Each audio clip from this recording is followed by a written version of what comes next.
welcome to another episode of the TeleWellness podcast. Today I am speaking with Caroline Vignolet. She is originally born and raised in the United States, has a French mom, moved to France, and is a professional, has studied architecture in the United States, and now is a real estate agent with a real estate business in France. Welcome, Caroline. Hi, and thank you for having me.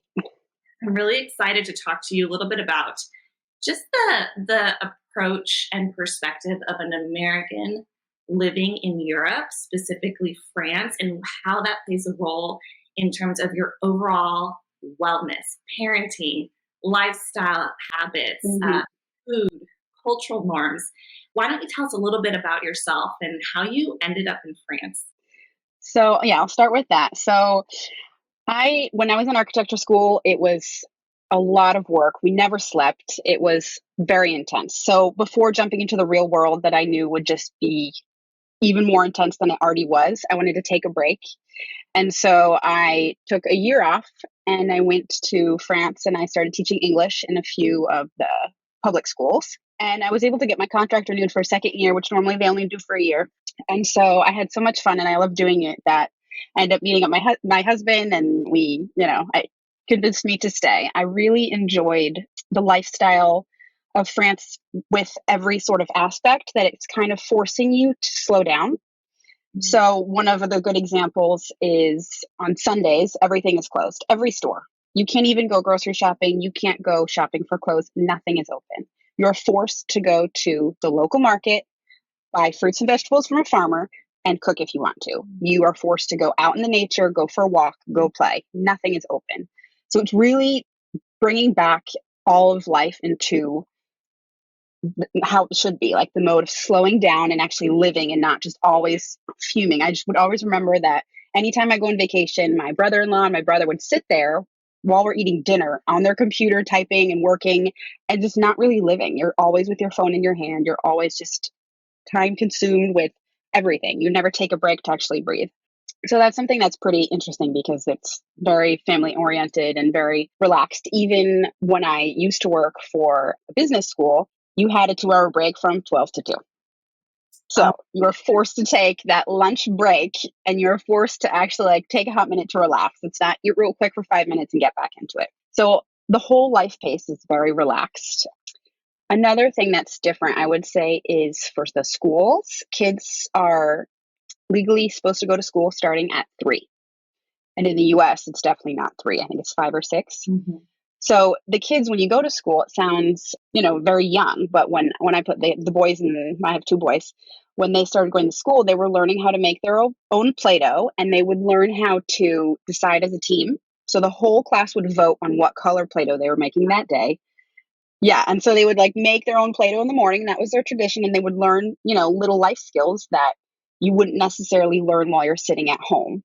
So it wasn't like already cramming down reading and the alphabet. It was just using scissors, holding a pencil correctly, just like little things. And they do go all day. So it's only 4 days a week, which is different than in the US. So they do have Wednesday off. And that is the day that you usually go do sports and go to doctor's appointments. So it's kind of like forcing you to have a specific rhythm where I know in the US school gets out a lot earlier. So parents are also forced to figure out a way to take care of their kids starting at 3, which makes it really complicated when you have a job. So that's something that's, they kind of make it in a way where school gets out a little bit later, but it's only 4 days a week. That way parents can work and then they can just be done and have off and not have to worry about wrapping up meetings and emails once they get home. This is one of my favorite examples of comparing life in the US to France would be take McDonald's. So usually when you think of McDonald's, it's horrible. I mean, you don't even know what you're eating. Everything is just kind of like the worst thing you can possibly imagine in the US. Yeah. It's terrible. So when you take McDonald's in France, if you want to take your kids there, you order a Happy Meal. In that Happy Meal, you get an Evian water to start off with. Not too bad. You choose between fries or cherry tomatoes. And then you get a dessert, which is either applesauce, a stick of that. So they always have a little stick with fruit. So it can either be pineapple or kiwi on a stick. Or you can get chopped apples. And On a stick. And then as your toy, you can choose between a toy or a book. And there's always a book. And the book changes every week. So you can have like, and the book is about these two little kids that go on an adventure and explore the world. And they're learning about like Egypt and all these like cool different topics. So it's not just like another random book that you toss in, it actually has a lot of information and they can relate because they're these little kids are going on an adventure and learning about new cool things. So that's like one of the cool little subjects that I like to talk about because in France it's kind of a fun little afternoon thing. You go and you're like, okay, well, my kids just had an organic yogurt and some cherry tomatoes and they got a book at the end. Like, that's not something that would ever be acceptable in the US. They're like, no, well, that's already one of the food topics that I did want to talk about is usually I noticed in the US, kids have their own meal. You're just used to preparing a different meal for your kids. In France, this is what's for dinner. Mm. You eat what you want from your plate, but it's not like I made the kids meal and then I made the adult meal and then adults eat once the kids are in bed. Usually in France, it's everyone's eating at the same time. It's a family meal and there's no like differences. It's just always the same thing. They might not necessarily eat all the vegetables, but it's on their plate and they try. So it's a whole cultural difference that is like forced to adapt differently than you would in the US. I mean, even at school, I would remember that during lunchtime, it was like, okay, do you want pizza or burger or tater tots or maybe some, I don't know, some baked ziti? Like all of it was just carbs and pasta. I don't know how things have evolved, now that There's still a lot of pizza parties. it's been a while. Few muffins. Yeah. Yeah. Still. Here, it's not the same. I mean, they try and get local food, local farmers and get food from them and kind of have the kids be implicated. So I know like, so this year, one of my child who is in, he's 6 years old, I'm trying to think of the equivalent. It must be first grade, I think, or kindergarten, first grade. Yeah, kindergarten, first grade. And so, I remember like in the US, people would plan birthday parties for their kids and they would come in with the bags and the cake and the balloons and the parents would come in and it was like a whole event. This year, the teacher's like, okay, this is another typical example of France. They're like, well, what we do on the specific child's birthday is we put a globe down in the middle of the room and the child walks around it once to represent that he is 1 year older because it takes a whole year to walk around the earth. So it's these cute little things that are more, I don't know, drive towards having the child learn things instead of just being all about the show and who had the best party this year. A hustle culture.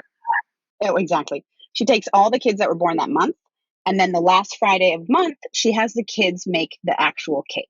So they go to the lunchroom and the kids make their cake. And every month it's a different kind of cake. So they learn how to crack eggs and mix flour, and then they eat their cake. And that is so cool. Another good example. And, it's not like, so my kids are actually in a private school, which is another subject, I suppose. In the US, I'm comparing the same age group of private school with my sister, who has roughly the same age of children. And I'm hearing that private schools are about 20 grand for a 5-year-old.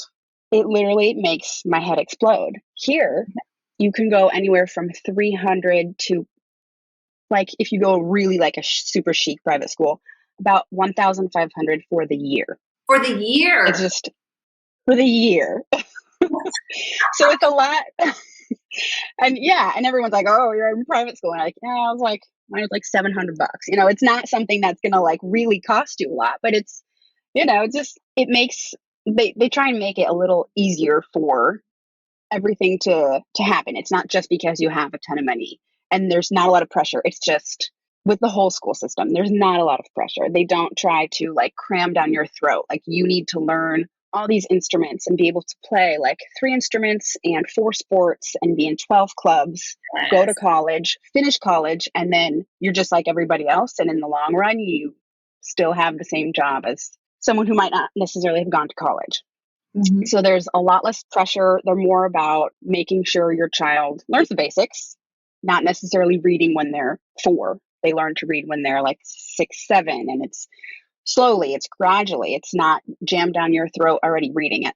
At 5, 6, you should still be learning to play and not academics cram down your throat, doing homework and all this pressure.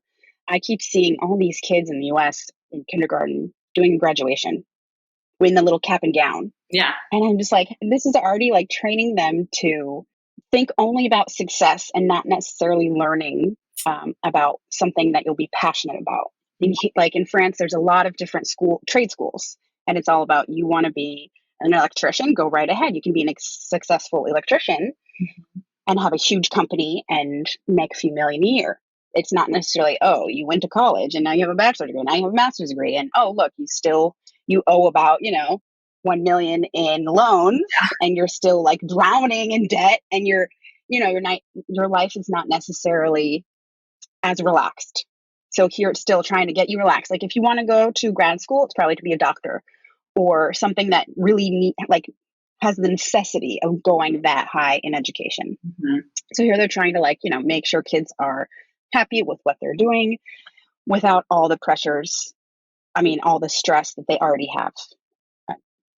So that's like one of the big differences with schools. Not even like Yes, because I'm hearing all of it really. You know what makes me kind of sad and jealous at the same time is that it sounds like everything that has to be an initiative in the US, like social initiative, social emotional learning initiative, like mindfulness initiative, like healthy eating initiative. Let's create a program around it. Let's it's just naturally like woven into everyday life. It is. Cultural norms and lifestyle in France. And even for example, recycling. So apparently the US contributes to 40% of the world's pollution, which is enormous for one country. Last year, the school theme was recycling. And so my kids are making songs and posters and artwork, recycling little bottles and whatever. And they already learned. So same, going back to McDonald's, when you go there, they have, so you can dump out your drink in a little sink, and then you put your trash in the trash and your paper recycling, and everything is just always your can, and everything is specifically designed. You go in the middle of the road and you have a glass recycling, and you have your paper and your plastic. You're just always reminded that nature's important. And so they kind of cram it down the kid's throat, turn off the light and make sure, if you're hot, open up the windows before you turn on the AC. I know when I go home to the US, I go shopping and I'm like, okay, it's 90 degrees outside. Make sure I bring my sweater when I go in the mall because I'm going to be freezing. It's just the whole mindset. That's another thing. They try and really preserve nature and make sure that you're learning at school the basics of, life. And in order to live well, you need to preserve nature and you need to be happy. So there's a lot of little details like that kind of, I feel like the US needs to go back in time a little bit and think about all these little things. I know a lot of people, whenever I'm home, I see them and they're just like, oh, we don't recycle. It's too complicated. And maybe the US, it makes it complicated. And in France, they're like, well, you better recycle every little thing in each and every way. And they find a way to recycle everything. They're very into even antiques on garage sales. Every Sunday, you can find garage sales in every town. There's always a ton, a huge parking lot with a bunch of stands, and people are finding different ways to reuse the products instead of throwing them away.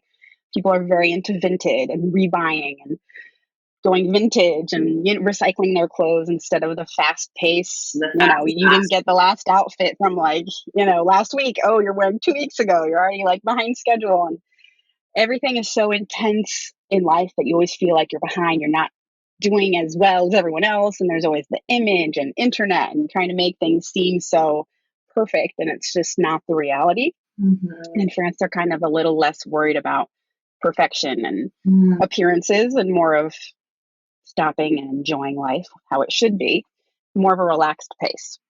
So I feel like definitely is a lot of we started talking before we recorded this, I feel like we're gonna need a whole series because we can do a multiple series on different topics. Okay, we need to talk about fashion, we need to talk about food, we need to talk about nature. Yes.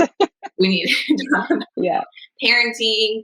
I guess a question I have, and because I know, we're doing a little intro today, is what about stressors, common challenges or stressors that French parents face? What are, here there's a lot of different strategies and approaches. Obviously, this needs probably to be its own episode, but any kind of recommendations, that ways that you can encourage American parents listening to this, who are feeling, like you said, what do you recommend? Oh, it's so hard. There's so much to do. Even like spinning off from one of the things I guess a lot of parents in France do is they make sure that they keep their social life and that it's important and that kids tag along instead of, oh, I'm sorry, bedtime's at this time. We can't do anything. We can't go out. In France, it's like your kid's sleeping in the stroller at your friend's house and you're going for a walk and you're going to, and nothing stops you from continuing to be your own identity, which I feel like a lot of people do struggle with in the US. I would say probably word of advice is definitely slow the pace down, leave work at work, try and be more in touch with family life and friends and keeping active. And I don't know, there's just so many so many subjects going on. I mean, even thinking about like and vacations, like even vacation days.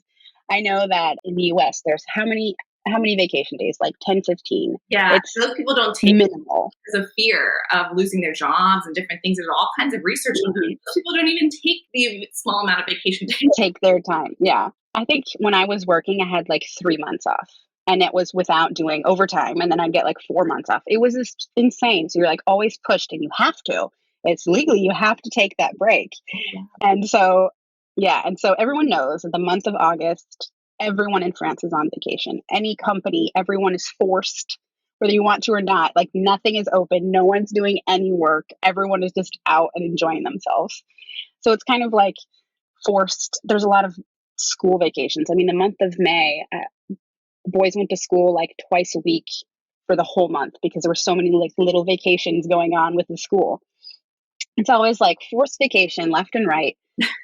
And it kind of like forces you to go out and do stuff. And there's a whole other subject would be the van culture. There's a huge van culture in France. And we're always just going around in nature spots. And we're like, okay, what are we going to do this weekend? Let's go by this little river. Let's go by this mountain. And let's just let the kids run and explore. And I know that whenever I go home for end up going to the mall, shopping.